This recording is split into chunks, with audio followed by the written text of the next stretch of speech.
Welcome back to Three and Out with Jason and Kevin. I'm Jason, that's Kevin. Brought to you by CincyJungle.com, SB Nation's Cincinnati Bengals site, and sponsored by Eastgate Smiles Dental Care. It's a little bit different of a week. We kind of ran into some scheduling issues, so we obviously it's Thursday when we're recording this, and this is usually when the show comes out. This will be Saturday when you're watching it. So there's going to be a couple days in between recording, but I think in general, I'm not expecting anything big to happen between now and then, unfortunately. So we're going to kind of continue our AFC North preview tonight. Kevin, how you doing? Doing all right. I'm the scheduling conflict. I'm the problem. I'm the problem. It's me. I am incredibly sick, but I'm hopped up on cold medicine. I have a whole handful of cough drops here. I'm going to make the best of it. People who are viewing on YouTube, if you see me duck off screen, that's me muting my mic and blowing my nose, trying to, keep myself upright. But other than that, let's talk football. This is why it's dedication, pure dedication to the craft. Yeah. No matter how sick I am, I'm willing to delay one day and then sit and talk football absentmindedly. Yep. I love it. Absolutely love it. All right.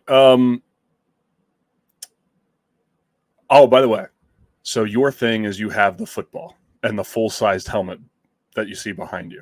Right? Oh, I didn't know we had things, but okay. Well, we've talked about it, that like you have the football, so this is hats. I have 1,000 hats. I'm going to wear a different hat every week, I think.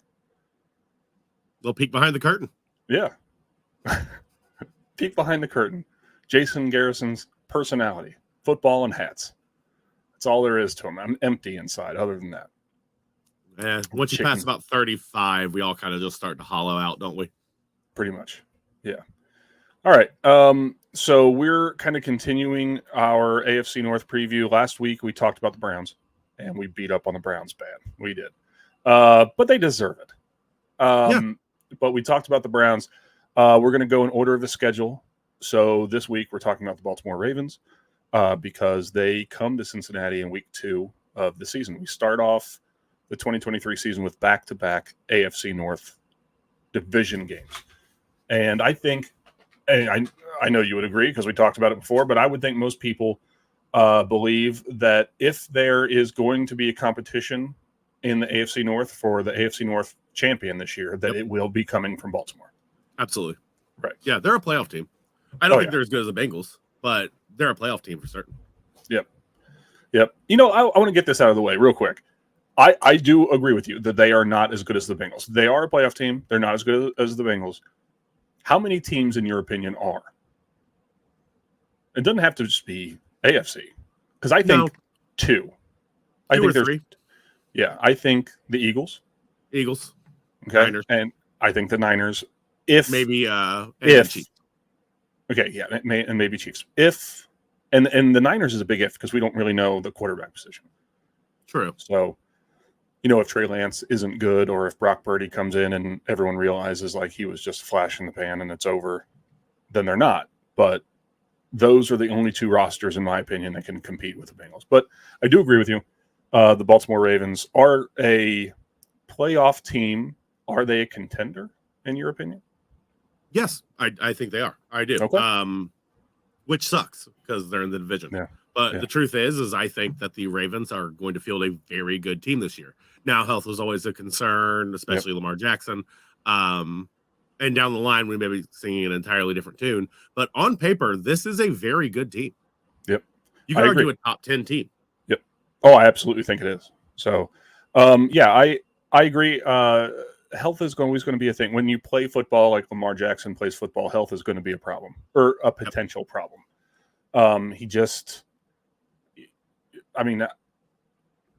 When you run like that and you get hit, you're going to take hits. You know what I mean? And I don't know how much he weighs, but I can guarantee you that taking a hit from a linebacker or even a big safety or a hard-hitting cornerback is not easy, right? To stay in the game. But yeah. So let's start off with, kind of go over the Ravens offense. So obviously they got Lamar Jackson, who just got paid at quarterback. J.K. Dobbins, the former Ohio State running back, behind him. And they're both healthy. And then you got the wide receiver, which they they did some work on. I think that's kind of been a thing with the Ravens is they haven't had a good core of wide receivers, and this year it's probably the best year it's been in a long time. So you got Rashad Bateman still. I had a realization about the Ravens' current wide receiver situation. You know the whole Bengals tagline of they have 3 wide receiver ones? Yes. Ravens have 3 wide receiver 2s. Yes. Oh, okay. And that is a good wide receiver. That's a good thing. Core. It is. That's a good thing. But they have 3 wide receiver wide receiver 2s. Yeah. I would agree with that. So they have, in your opinion, they have 3 Tyler Boyds. Yeah. Okay. OBJ is on his way out. Last time we saw him, he was okay. He was fine. He was a little above average, but it's been a while. He's aging. We don't need to expect the world out of him, and I'm not afraid he's going to bring it. Rashad Bateman's fine. Yeah. He's fine. He's never going to live up to his. Yeah, he's fine. He's never going to live up to the potential he was supposed to have, but it is what it is. He's a good wide receiver too, alongside OBJ, wide receiver too. And I expect Zay Flowers to eventually find his footing about halfway through the season and really step into wide receiver too. Sure. Yep. I buy that. So so they got Lamar Jackson, J.K. Dobbins, and then Rashad Bateman, Odell Beckham Jr. signed in the offseason. Zay Flowers, kind of behind those guys. Nelson Aguilar looks like he's probably going to be the first, that like wide receiver 4. They got Devin Duvernay. I don't, there's really nothing else. Tight end is really where they shine. They, in my opinion, Mark Andrews is, I don't know, maybe the second or third best tight end. Yeah, I think Travis Kelce earns the right to have number 1, and then you got George Kittle, and then, whether you rank George Kittle over Mark Andrews or Mark Andrews over George Kittle, but Mark Andrews is incredible. He's a great wide receiver, or great tight end. I'm sorry, Kittle is over Andrews for me, but if you sat me down and tried to argue, I would listen to you. If you tried to argue why that Andrews was the second best tight end in the league, Andrews is great. He's absolutely great, and the offense is still going to run through him. Oh, yeah. And then you got Ronnie Stanley at left tackle, Ben Cleveland at left guard, Tyler Linderbaum at center, Kevin Zeitler at right guard, and Morgan Moses at right tackle. So, not it's a good offensive line. Not the more best. Than a good. I don't know. Well, I think that's a very good offensive line. Good. Ben Cleveland is like the weak link there, and he's still average. Like, I would trust. I would if the Bengals had as good ends up, and I think they might, but have as good an offensive line as I think the Ravens are going to have. I would be very happy with. Yep. No, they're going to be good. But yeah, that's a good offense. It is. Lamar Jackson. It's such a different style of quarterback. You know what I mean? And I know that everyone said, "Oh, he's just a running back." Let's just talk about that part first. Okay. Let's say he's a running back. He's a top 5 running back in the league. Yeah, maybe. He's incredibly fast, super shifty. But the fact that he can throw, you know what I mean? You can't treat him in the backfield like a running back. You can't, you know what I'm saying? Yeah. Like you have to, you're going to want to try to keep him in the pocket and everything like that. But he's extremely dangerous in space. Everybody knows that. He can make every throw. He's got a great arm. He can throw on the run. He can throw from the pocket. I don't think he's nearly as good of a passer as Joe Burrow, but his running ability, if his ability to gain yards on the ground makes him extremely dangerous, right? Super dangerous. I think that the Bengals. All right, so having gone through the Ravens offense with the depth chart, where do you see the Bengals defense matching up? Do you think that Bengals defense has the edge? Do you think the Ravens offense has the edge? I think that it's going to be about 50-50. I really do. Okay. Because the Bengals plan of make Lamar Jackson throw it isn't going to work nearly as well anymore. We're going to come up with a new plan. They have wide receiving threats that, given enough time, Lamar Jackson can get the ball to. And they can make plays. And with this offensive line, Lamar Jackson's going to have the time. Yeah. I think that depending on how this D-line gels, especially, when we face them the second time, I think we might be able to get the pressure we're looking for. Let's say Miles Murphy has a really, really good second half of the season. Now, suddenly we're getting some pressure on these guys. But honestly, I just don't think our typical plan, our typical approach is going to work here. I think it's going to be a 50-50 game. I think they're going to make yards. I think they're going to make throws. I think that the best case scenario is that we end up pressuring Lamar Jackson just enough that his pride takes over and he starts trying to make throws that he can't make. Mm-hmm. And that'd be the way to tilt that in our favor. But I do expect that by the time the second game is over, one way or the other, we're going to be, I don't know, we're going to have a little bit more respect for this Ravens offense. Yeah. I don't think that I could give the edge. I kind of like you. I don't think I can give the edge to either one of them, either side. Right. That's a scary offense. J.K. Dobbins healthy is a great running back by himself. Yes. Yeah. You know what I mean? But if the Bengals can stop the run game, if they can, and that's a big if they can shut Dobbins down and if they can keep Lamar Jackson from running all over the place. And a lot of times they've done that by just rushing for, and, we saw them do that with Patrick Mahomes. Is there's nothing open and we're not going to let you get to the outside. You know what I mean? If they can do that, they will win, I think. That's a big if. That's a lot easier said than done. And and it's not like, oh, well, the Bengals can't do it, but maybe another team can. There's not many teams in the NFL that are built to, the Bengals' entire season. Obviously, they play the Ravens twice, which means they play Lamar Jackson if he's healthy twice. But all the other teams they play normal pocket passers. Maybe you got a guy here and there that can run. You know what I mean? But you can't plan your whole. Stop blowing your nose. Be professional. Anyway, you can't plan like an entire defense around one guy that you're going to see twice a year. You know what I mean? Yeah. So you can't have like you have to have the personnel who are going to stop the downfield passers. Stop Patrick Mahomes. We long ago stopped trying to beat the Ravens and started trying to beat the Chiefs, the Bills. Right. I mean, that's how the team's built. Yeah, and that's how that's how it needs to be built, because the goal shouldn't be to win the division. The goal should be to win the Super Bowl, and the way to win the Super Bowl is by beating the Bills and the Chiefs, and that's but also winning the division, which is right, right, because you don't want to go on the road. It's just catch 22. Right. But I think that it's. I don't want to give the edge to anybody. If the Bengals can pull that off, I think they'll win. If they can't, they may not. The Bengals defense is good. This might be the last year where I can say they're really, really good. Because they got DJ Reader right now, and I hope that they can figure out how to extend him. But with him in the middle, he shut down Derrick Henry. In the playoffs. With him in the middle, it's going to be hard to run on anybody.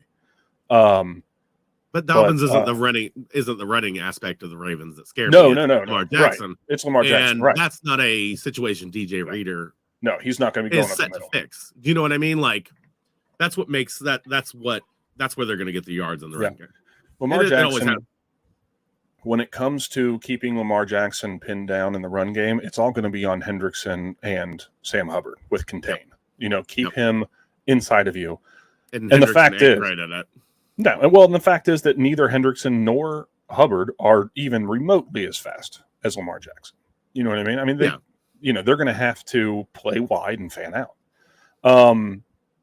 But yeah, I'm hopeful. I think that I trust Lou Anarumo to have a good game plan. I think another thing that would help the Bengals is we saw time and time again with Cam Taylor-Britt last year. He is not afraid to hit at all. Yeah. I mean, he was very good in run support. Mike Hilton as a cornerback is almost like an extra small linebacker. He's great in run support and great at rushing the passer.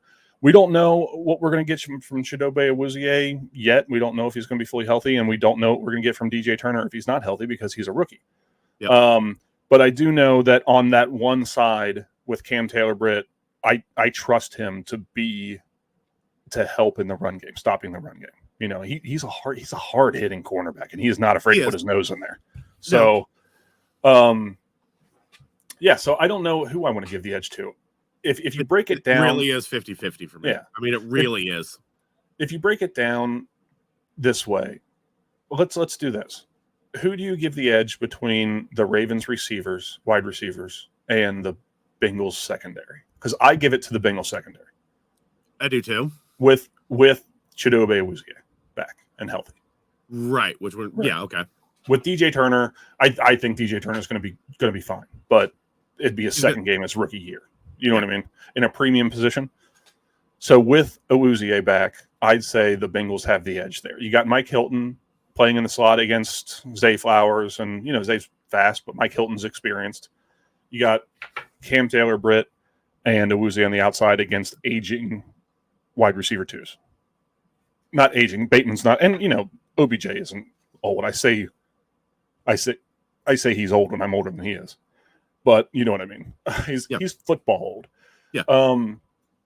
So to me, that matchup, I get what you're doing here, but that matchup doesn't say the whole picture. No, it doesn't at all. The question to me isn't who's better, our backfield or their wide receivers. The question is our backfield so good that if Lamar Jackson gets to sit in that pocket and just wait, right? Well, backfield's that good. Yeah, that's the question, because I'm not certain how much pressure we're going to be able to get on him. And you also got to consider the fact that you have 2 new safeties. One's practically a rookie because Dax Hill didn't play last year. He's not going to be a rookie because he sat behind Bates for an entire year, and then you got I'm assuming Nick Scott, who's only had 1 real full season. So there's going to be, I don't know, it's going to be tough. And then you got, I would say, if you said Mark Andrews versus the Bengals linebacker, I don't know. Both Bengals linebackers, Logan Wilson and Jermaine Pratt, are very good at covering the passer, but it's Mark Andrews. I mean, he's going to get open sometimes. It's one of those things where I think that they'll do well sometimes against him and sometimes they won't. He's going to get open. And then the front 4 versus the Ravens offensive line. That's a really good defensive line with a really good offensive line. So it's going to be very evenly matched when their offense is on the field and the Bengals defense is on the field. It's going to be very, very evenly matched. It's going to be, all those yards are going to be tough. I almost want to say that I'm actually going to give it a slight bump to the Ravens in that matchup. In week 2, when we face them again, I wouldn't be surprised if that flipped, because the safeties are going to need time to gel. The D-line, they're going to be rotating Miles Murphy in there. They're going to be trying to figure out how to use him, and they're not going to have it down by that point. We don't know what Cheeto's doing week 2. We have no idea. And even if he's back, it's not going to be 100%. Right. All that stuff factored in, I think the Ravens got this. Not by a lot, but by a little bit. In week 2, later on in the season, when we face them again, I think the script gets flipped. Well, you picked the Ravens to win in week 2, correct? I did, and this was partly the reason, but the main reason is that the Ravens play the Texans week 1. Well, we play a division rival in the Browns week 1. I think the Ravens are going to look at and maybe it'll be a trap game and they'll lose. I don't know, but I think the Ravens are going to look at the Texans week 1 and go, we're not even going to bother with this.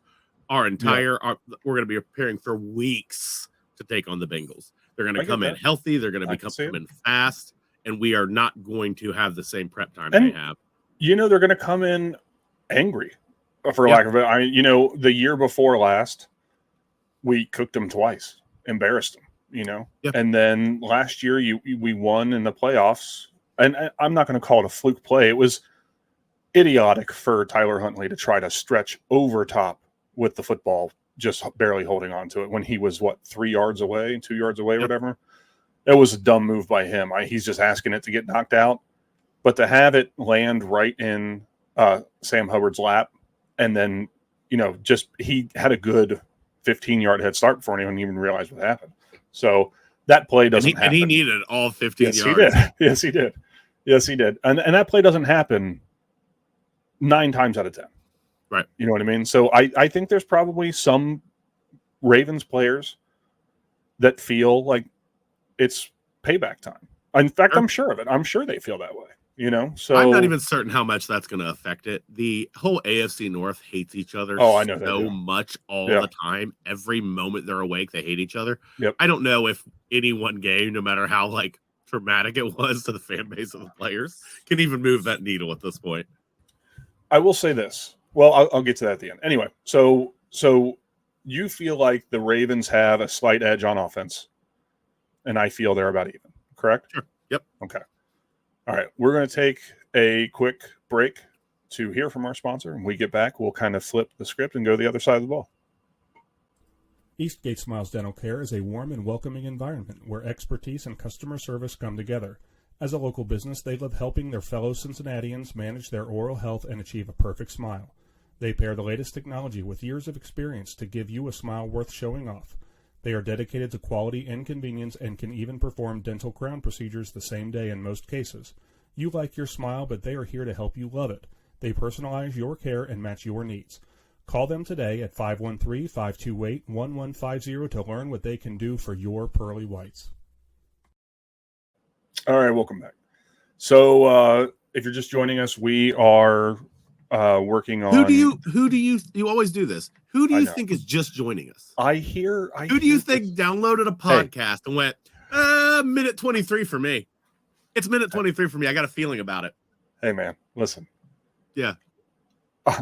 Leave me alone. That's it. That's it. I don't have a defense for it. It's different. I have heard that, and I know this is not the radio. I know that. But like I've listened to sports radio not my entire life, but I listened to sports radio my entire adult life. I had a radio show at UC. So it's different. I'm used to people tuning in. You know what I mean? So just back off, man. Back off. Sorry. I didn't realize it was a sports spot. Oh, it's fine. It's fine. It's just pointing something out that I do that you're right. It's absolutely ridiculous. It is. Welcome back. If you're just joining us, like this is a podcast, man. Yeah. Like they've been listening. Man. Yeah, everyone starts at zero. There's no like, I want to tune into this. If we were live, it would make sense for me to say if you're just joining us, but we're not live. No, we need to go live eventually. We do. I want to do a live show anyway. All right, listen up. So, I'm not going to recap what Kevin and I said because you've been listening, because you're not just tuning in. You've been here the whole time. In our hearts. Does that make you feel better? What did you say? Did you say in our hearts? Yeah. All right. So now, let's say, it's end of the game. Ravens are up by 4, or maybe they're up by 2 field goals. They're up by 6, which is easily, a situation I could see.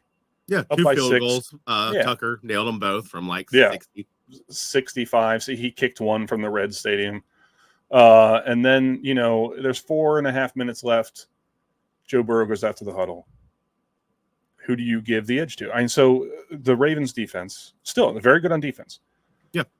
Let's see. Let's start with the secondary. Marlon Humphrey is one of the better cornerbacks in the NFL. Cornerbacks. Yeah. Rock Ya-Sin signed as a free agent. You got Kyle Hamilton, Marcus Williams. At linebacker, they play that 3-4. Odafe Owe. I butchered that, I'm sure. Roquan Smith, Patrick Queen, Tyus Bowser. And then Broderick Washington, Michael Pierce at nose tackle, and then Justin Matabuke at the left defensive end. They got a little bit of depth. There's some players in here. Malik Harrison, Tavius Robinson at linebacker, Geno Stone, Ardarius Washington. They got a good defense. They do. They do. So my thing is, if I'm going to say, how do you compare the two? How do you who has the edge?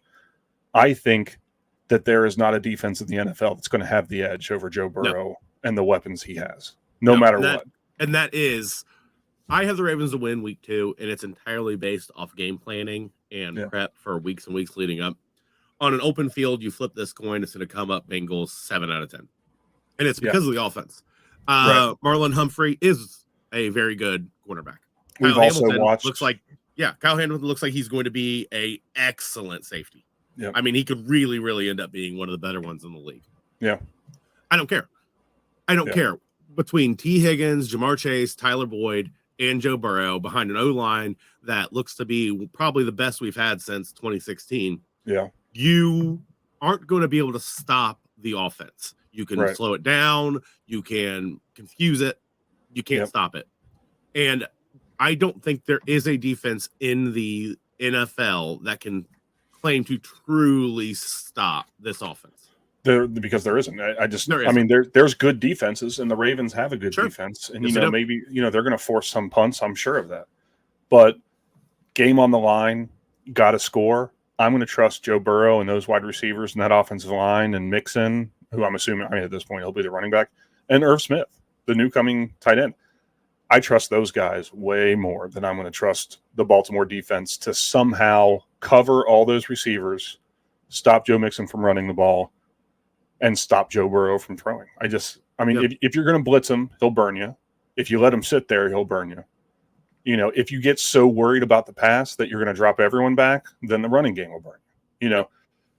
The only way. So I absolutely give the Bengals offense the edge. So I want to step back real quick. You had an Irv Smith into the people you trust category.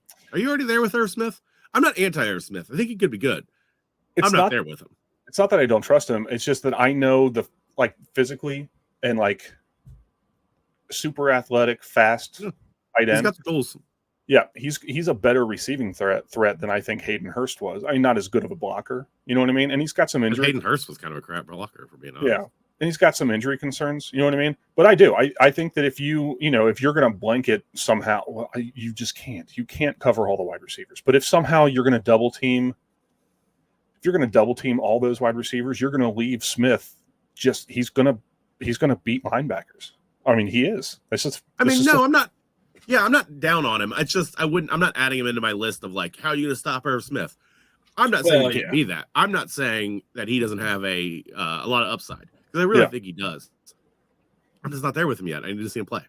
I get that. Irv Smith is any to me right now. Irv Smith is any good enough tight end in the NFL, which means that under Burrow he'll eat, and that's fine. That's all we really ever needed in the tight end. I'm just not ready to put him as he's one of the, how are you gonna stop Irv Smith? I can't. Well, no, I get that. Yet. I'm just saying that he has the physical tools to really do some damage if you leave him be. That's all I'm trying to say. Right. But yeah, I mean the Bengals offense is better. It's better than every offense in the NFL. Better than 99% of them. I think offensively, the only offense that I think is going to be as good as the Bengals is probably the Eagles. Offensively. Chiefs are going to take a step this year, man. They're going to be good. I mean, they're going to be They good. got a bunch of young wide receivers who played pretty well last year, and are going to play even at least a little bit better this year. I'll say, I'll agree with you. Chiefs. I know we're Bengals fans here, and we got to hate the Chiefs, and I do. Yeah. I hate the Chiefs. Don't get me wrong. Burrow elevates wide receivers. Burrow elevates tight ends. Mahomes elevates them as well. That's what Mahomes does. He's a hell of a quarterback. You can't say the Chiefs aren't one of the best offensive. No, I agree with you. I agree with you. Okay. I agree with you. I'm just saying, in terms of star power, when I think Travis Kelce and Patrick Mahomes. Sure. You look at the Eagles and you got AJ Brown, you got Dallas Goedert, you got you know what I mean. Sure. But I agree with you. You're right. I mean, the Chiefs are right up there, probably the Bills too, and then depending on what happens at quarterback, the Niners. But you're so determined, and I respect it. I'm not even going to push it anymore. The Chiefs are right up there. That's how we're describing the Chiefs. They're right up there. They're up there. Chiefs offense. They're up there. It's very good. I think the Bengals will be better. And I'm not trying to say the Bengals couldn't be better. Right. I'm simply trying to say that if you're trying to rank offenses, saying the Chiefs are up there. They're in the same tier. If the Bengals are one of the best offenses in the NFL, which I think they could be, then they're still in the same tier as the Chiefs. Right. I agree. Because it's the Chiefs. I got you. I know I'm supposed to hate on the Chiefs. It's just you gotta respect they're gonna be a problem for years to come, and hopefully they look at us the same way because they should. Oh no, they need to. They need to. But yeah, I give the edge to the Bengals offense here over anyone that we're going to play. And are you worried about pressure? Are you worried about pressure? Are you worried about that D line versus our O line? Because I'm not that worried about it. I'm not either. I think the offensive line, like you said, I think it's going to be the best offensive line that Joe Burrow's ever had. I think it's going to be the best offensive line that we've had since 15, 16. Yeah. So Orlando Brown Jr. The D-line's good. I just don't. Yeah. Orlando Brown Jr. Or if fear is. Yeah. I think he's going to be the best left tackle we've had since Whitworth. I'm hopeful that Jonah plays well at right tackle, or Collins comes back and plays well, or whatever, and then you got Volson taking some steps in year 2, and we know what we got in Karras and Kappa, Yeah. So I think that it's going to be a good offensive line. So it doesn't really bother me. Pressure doesn't really bother me. Plus, I just didn't want it to go unaddressed. No. It feels like it needs to go, especially this Bengals team. The offensive line does keep getting better and better each year. But we're the Bengals. We got to talk about pressure. We got to talk about sacks. We got to talk about O-line. Yeah. I'm not overly worried about it, though. This D-line does not get a ton of pressure. They get some. They're good. But they don't have an elite weapon that truly strikes fear. Right. And as long as they don't have that, I'm pretty confident in this. Yeah, like they don't have TJ Watt. Right. Or they don't have Myles Garrett. They don't have a Trey Hendrickson. No, they don't. Yeah. So, yeah, I agree with you. It doesn't scare me. The pressure doesn't scare me very much. I think that, they'll get a sack here, maybe two, because Burrow held the ball a little bit, looking for something. You know what I mean? Yeah. I don't think they're going to have 9 sacks like the Titans did in the playoffs. Nothing like that. No. You know what I mean? No, they'll get 1 or 2. Yeah. Yeah, they'll be good. They'll be good. But yeah, I have the Bengals splitting this season with the Ravens, winning at home and losing on the road. You have it the exact opposite. Yep. I just have basically the home field deciding, who's going to win. But the Ravens are going to be very good. They are. Schedule deciding who's going to win. Oh well, yeah, and you have the schedule, yeah, because the Texans playing them before, and then I don't remember who they play. It's the reverse. We play the Texans, then we play the Ravens. Oh, that's right. It's the Texans bump. Yeah, the Texans bump. Yep. But if I see the Bengals winning 13, 14 games this year, which I absolutely do. Yep. I see the Ravens with 11. Oh, 10 or 11. It's entirely possible. I would say as long as they're healthy, no less than 10, maybe no more than 12. No, I'm not going to go no less than 10. I got them 9 to 11. If they're healthy, you think? Yeah, I mean, I think they're a playoff caliber team. I don't think they're in the 11-12 win column with the best. Yeah, I get that. It's going to be one of those things where, like, you think about, this is going to be a stretch. Just bear with me here, but like, you think about all the great teams the Steelers had in the Ben years. When the AFC North wasn't a competition. Yeah, but you just happen to exist at the same time as Tom Brady. And you can't get past the New England Patriots. Think about 10 years from now, thinking like the Ravens fan looking back, like, man, Lamar Jackson was really good, and we had OBJ for a season, and Mark Andrews was great. We just happened to exist at the same time as Joe Burrow. Sure. And we just couldn't get over that bump. You know what I mean? And I'm hoping that we're not looking back going, we just happened to exist at the same time as Patrick Mahomes. But we've shown historically, what are they, 4-1, 4-2, 4-1? Yeah. So yeah, I mean, the Ravens are very good. They're the best team in the AFC North, other than us. They're a couple spots behind us in the overall depth chart. The overall like power rankings in the NFL. Yeah, we're number 2. They're number Bengals, like 8 or 9. 8, yeah, something like that. So it's a top 10 battle. In week 2 should be good. So. Yeah. I mean, there's just not much else to say. They're going to be a good team, and I hope the Bengals come out on top. I think these like division like overviews kind of things, I think they're a fun conversation. Here's the truth of the matter: we're not even being homers. The Bengals are better than almost every team in the NFL at this point. Yep. That's just what it is. We're gonna pick it apart. We're gonna go down the list. Oh, there's weak here. There's strong here. How's this matchup going to work? The conclusion at the end of every one of these is going to be, and the Bengals are the better team. You can skip next week. We're going to do the Steelers.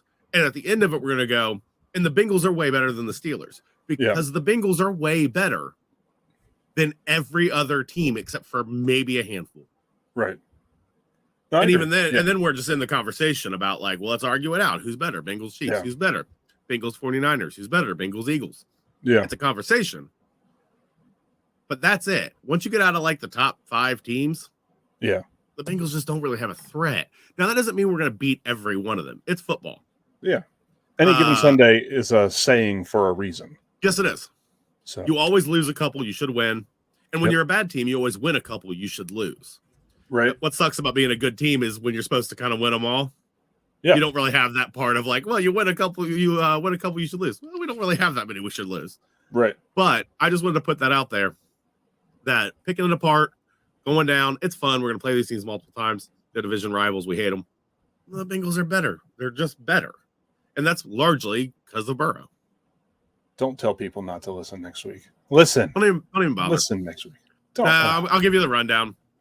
Pickens is pretty good. Let's be honest. Pickett is not the guy. They've got their Andy Dalton. We know what that's like. That's their guy for the next 10 years. And they're going to convince themselves it's his year this year. No. And that's it. They're going to play hard football. They're going to try to injure people. And at the end of the day, we're going to outskill them. And that's it.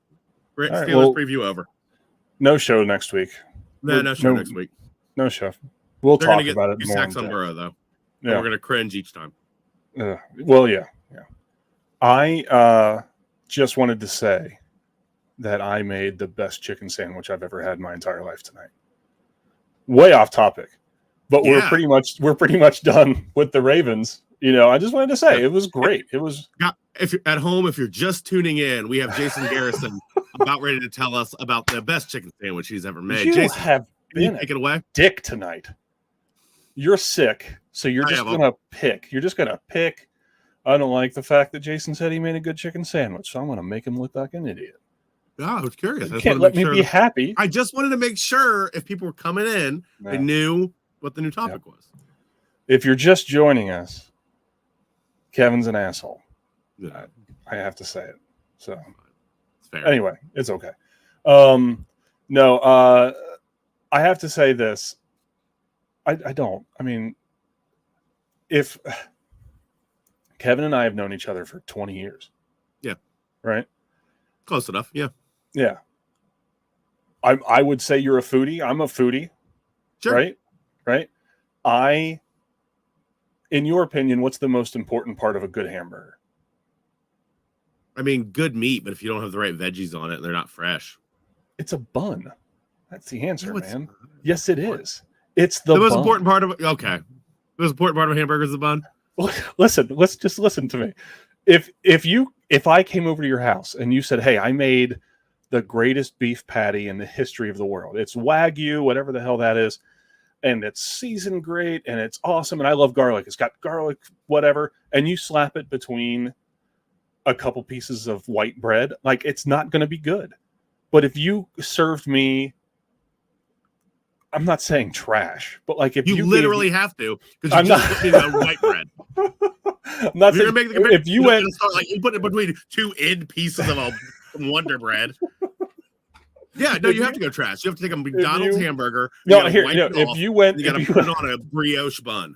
If you went to Burger King and you just took the Whopper meat and you put it on like a grilled brioche bun with melted butter and sesame seeds on top, like toasted, it would be better than the Wonder Bread fancy burger. You're a madman.